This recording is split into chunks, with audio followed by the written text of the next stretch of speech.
परम आदरणीय श्रोतागण, सादर नमन। आशा करता हूँ आप स्वस्थ एवं प्रसन्न मुद्रा में होंगे। आज आपके समक्ष प्रस्तुत है श्री दुर्गा सप्तशती का दूसरा अध्याय, जिसमें देवताओं के तेज से देवी का प्रादुर्भाव और महिषासुर की सेना के वध का वर्णन है। विनियोग। ओम मध्यमचरित्रस्य विष्णुर्षि महालक्ष्मीर्देवता उष्णकिछन्दः शाकम्भरी शक्ति दुर्गा बीजं वायुस्तत्त्वं यजुर्वेदः स्वरूपम् श्रीमहालक्ष्मी प्रीत्यर्थं मध्यमचरित्रजपे विनियोगः। ध्यानम्। ॐ अक्षस्त्रक परशुं गदेषु कुलिशं पद्मं धनुष्कुण्डिकां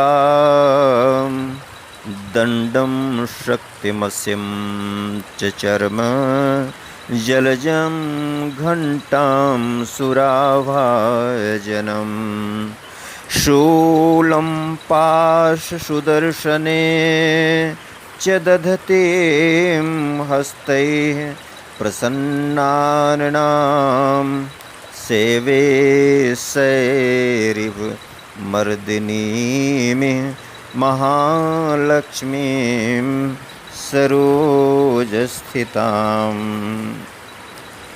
ऋषि कहते हैं, पूर्व काल में देवताओं और असुरों में पूरे 100 वर्षों तक घोर संग्राम हुआ था। उसमें असुरों का स्वामी महिषासुर था और देवताओं के नायक इंद्र थे। उस युद्ध में देवताओं की सेना महाबली असुरों से परास्त हो गई। संपूर्ण देवताओं को जीतकर महिषासुर इंद्र बन बैठा। तब पराजित देवता प्रजापति ब्रह्मा को आगे करके उस स्थान पर गए जहां भगवान शंकर और विष्णु विराजमान थे। देवताओं ने महिषासुर के पराक्रम तथा अपनी पराजय का यथावत वृत्तांत उन दोनों देवेश्वरों से विस्तार पूर्वक कह सुनाया।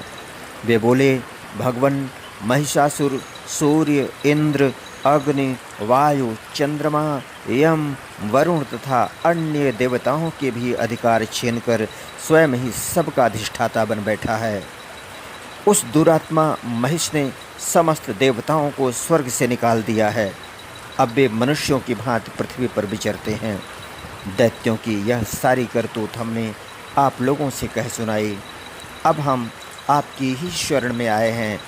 इसके वध का कोई उपाय सोचिए। इस प्रकार देवताओं के वचन सुनकर भगवान विष्णु और शिव ने दैत्यों पर बड़ा क्रोध किया। उनकी भौहें तन गईं और मुंह टेढ़ा हो गया।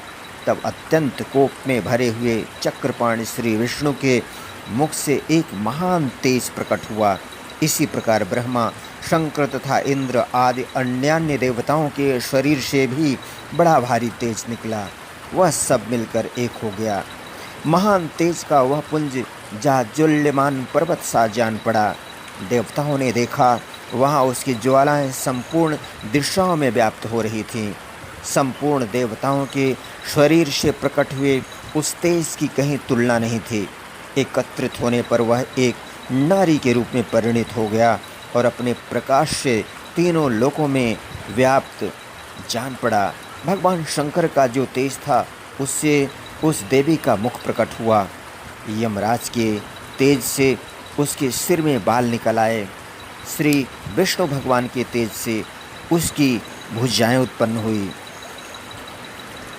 चंद्रमा के तेज से दोनों स्तनों का और इंद्र के तेज से मध्य भाग कटि प्रदेश का प्रादुर्भाव हुआ। वरुण के तेज से जंघा और पिंडली तथा पृथ्वी के तेज से नितंब भाग प्रकट हुआ। ब्रह्मा के तेज से दोनों चरण और सूर्य के तेज से उसकी अंगुलियां प्रकट हुई। वसुओं के तेज से हाथों की उंगलियां और कुबेर के तेज से नासिका प्रकट हुई। उस देवी के दांत प्रजापति के तेज से और तीनों नेत्र अग्नि के तेज से प्रकट हुए थे। उसकी भौहें संध्या के और कान वायु के तेज से उत्पन्न हुए थे। इसी प्रकार अन्यान्य देवताओं के तेज से भी उस कल्याणमयी देवी का आविर्भाव हुआ। तदनंतर समस्त देवताओं के तेज पुंज से प्रकट हुई देवी को देखकर महिषासुर के सताए हुए देवता बहुत प्रसन्न हुए। पिनाकधारी भगवान शंकर ने अपने शूल से एक शूल निकालकर उन्हें दिया। फिर भगवान विष्णु ने भी अपने चक्र से चक्र उत्पन्न करके भगवती को अर्पण किया। वरुण ने भी शंख भेंट किया। अग्नि ने उन्हें शक्ति दी और वायु ने धनुष तथा बाण से भरे हुए 2 तरकस प्रदान किए। सहस्त्र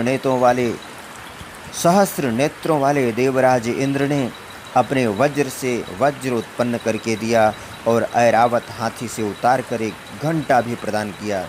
यमराज ने काल दंड से दंड, वरुण ने पाश, प्रजापति ने स्फटिकाक्ष की माला तथा ब्रह्मा जी ने कमंडल भेंट किया। सूर्य ने देवी के समस्त रोमकूपों में अपनी किरणों का तेज भर दिया।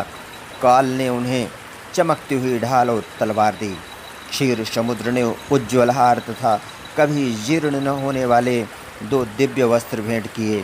साथ ही उन्होंने दिव्य चूड़ामणि, 2 कुंडल, कड़े, उज्ज्वल अर्धचंद्र, सब बाहुओं के लिए केयूर, दोनों चरणों के लिए निर्मल नूपुर, गले की सुंदर हंसली और सब अंगुलियों में पहनने के लिए रत्नों की बनी अंगूठियाँ भी दी। विश्वकर्मा ने उन्हें अत्यंत निर्मल फरसा भेंट किया। साथ ही अनेक प्रकार के अस्त्र और अभेद्य कवच दिए। इनके शुभा मस्तक और वक्षस्थल पर धारण करने के लिए कभी न कुम्हलाने वाले कमलों की मालाएं दी। जलधि ने उन्हें सुंदर कमल का फूल भेंट किया। हिमालय ने सवारी के लिए सिंह तथा भांति भांति के रत्न समर्पित किए। धनाध्यक्ष कुबेर ने मधु से भरा पान पात्र दिया तथा संपूर्ण नागों के राजा शेष ने, जो इस पृथ्वी को धारण करते हैं, उन्होंने बहुमूल्य मणियों से विभूषित नागहार भेंट किया। इसी प्रकार अन्य देवताओं ने भी आभूषण और अस्त्र शस्त्र देकर देवी का सम्मान किया। तत्पश्चात उन्होंने बारंबार अट्टहास पूर्वक उच्च स्वर से गर्जना की। उनके भयंकर नाद से संपूर्ण आकाश गूंज उठा। देवी का वह अत्यंत उच्च स्वर से किया हुआ सिंहनाद कहीं समा न सका। आकाश उसके सामने लघु प्रतीत होने लगा। उससे बड़े जोर की प्रतिध्वनि हुई, जिससे संपूर्ण विश्व में हलचल मच गई और समुद्र कांप उठे। पृथ्वी डोलने लगी और समस्त पर्वत हिलने लगे। उस समय देवताओं ने अत्यंत प्रसन्नता के साथ सिंह वाहिनी भवानी से कहा, देवी तुम्हारी जय हो। साथ ही महर्षियों ने भक्तिभाव से विनम्र होकर उनका स्तवन किया। संपूर्ण त्रिलोकी को क्षोभग्रस्त देख दैत्यगण अपनी समस्त सेना को कवच आदि से सुसज्जित कर हाथों में हथियार ले सहसा उठकर खड़े हो गए। उस समय महिषासुर ने बड़े क्रोध में आकर कहा, आह, यह क्या हो रहा है। फिर वह संपूर्ण असुरों से घिरकर उस सिंहनाद की ओर लक्ष्य करके दौड़ा और आगे पहुंचकर उसने देवी को देखा, जो अपनी प्रभा से तीनों लोगों को प्रकाशित कर रही थी। उनके चरणों के भार से पृथ्वी दबी जा रही थी। माथे के मुकुट से आकाश में रेखा सी खींच रही थी तथा वे अपने धनुष की टंकार से 7 पातालों को क्षुब्ध किए देती थी। देवी अपनी हजारों भुजाओं से संपूर्ण दिशाओं को आच्छादित करके खड़ी थी। तदनंतर उनके साथ दैत्यों का युद्ध छिड़ गया। नाना प्रकार के अस्त्र शस्त्रों के प्रहार से संपूर्ण दिशाएं उद्भासित होने लगी। चिक्षुर नामक महान असुर महिषासुर का सेना नायक था। वह देवी के साथ युद्ध करने लगा। अन्य दैत्यों की चतुरंगिणी सेना साथ लेकर चामर भी लड़ने लगा। 60,000 रथियों के साथ आकर उदग्र नामक महादैत्य ने लोहा लिया। 1 करोड़ रथियों को साथ लेकर महाहनु नामक दैत्य युद्ध करने लगा, जिसके रोएं तलवार के समान तीखे थे। वह असिलोमा नाम का महादैत्य 5 करोड़ रथी सैनिकों सहित युद्ध में आ डटा।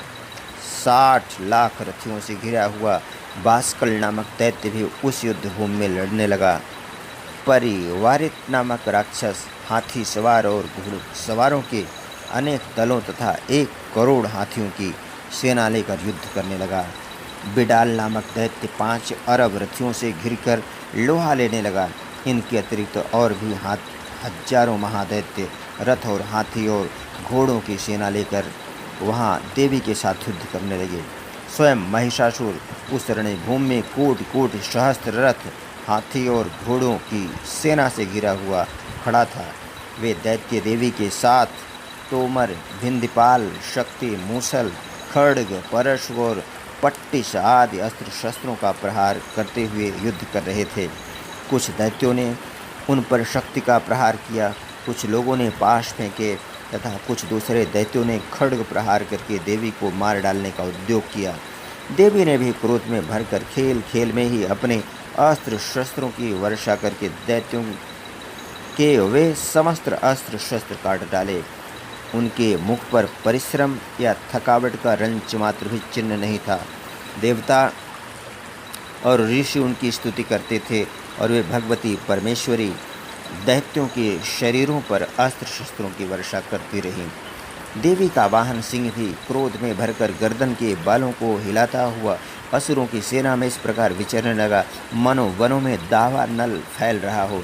रणभूमि में दैत्यों के साथ युद्ध करती हुई अंबिका देवी ने जितने निश्वास छोड़े वे सभी तत्काल सैकड़ों हजारों गणों के रूप में प्रकट हो गए और परश, भिंदीपाल, खड्ग तथा पट्टिश आदि अस्त्रों द्वारा असुरों का सामना करने लगे।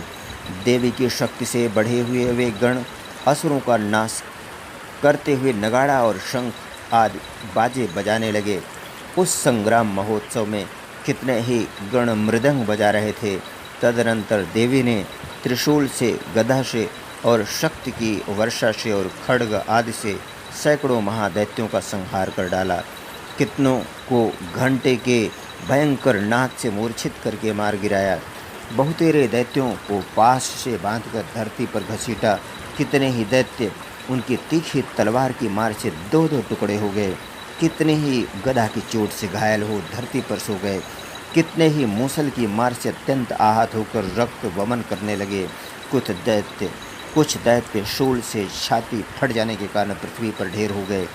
उस रणांगण में बाण समूहों की वृष्टि से कितने ही असुरों की कमर टूट गई।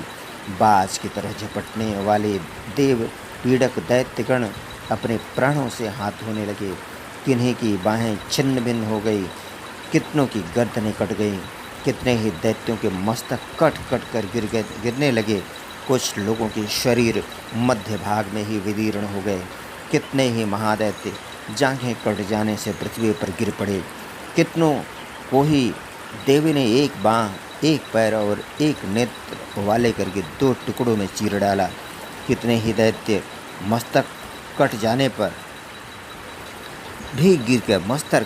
जाने पर भी गिरकर फिर उठ जाते और केवल धड़के ही रूप में अच्छे अच्छे हथियार हाथ में ले देवी के साथ युद्ध करने लगते थे। दूसरे कबंध युद्ध के बाजों की लय पर नाचते थे। कितने ही बिना सिर के धड़ हाथों में खड्ग, शक्ति और रिष्टि लिए दौड़ते थे तथा दूसरे महादैत्य ठहरो ठहरो यह कहते हुए देवी को युद्ध के लिए ललकारते थे। जहाँ वह घोर संग्राम हुआ था वहाँ की धरती देवी के गिराए हुए रथ, हाथी, घोड़े और असुरों की लाशों से ऐसी पड़ गई थी कि वहाँ चलना फिरना संभव हो गया था। दैत्यों की सेना में हाथी, घोड़े और असुरों के शरीर से इतनी अधिक मात्रा में रक्तपात हुआ था कि थोड़ी ही देर में वहाँ खून की बड़ी बड़ी नदियाँ बहने लगीं। जगदम्बा ने असुरों की विशाल सेना को क्षण भर में नष्ट कर दिया, ठीक उसी तरह जैसे तृण और काठ के भारी ढेर को आग कुछ ही क्षणों में भस्म कर देती है।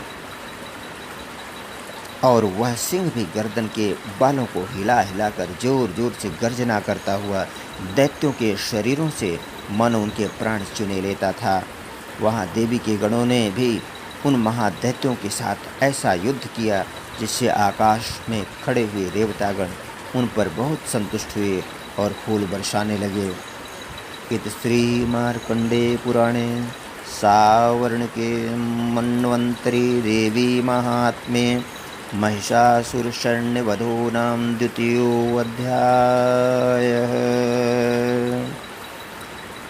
यदक्षरपदभ्रष्टं मात्राहीनं चेद्भवेत् तत्सर्वं क्षम्यतां देवी प्रसीद परमेश्वरी। वीडियो देखने के लिए धन्यवाद एवं आभार। जय हिंद, जय जगत।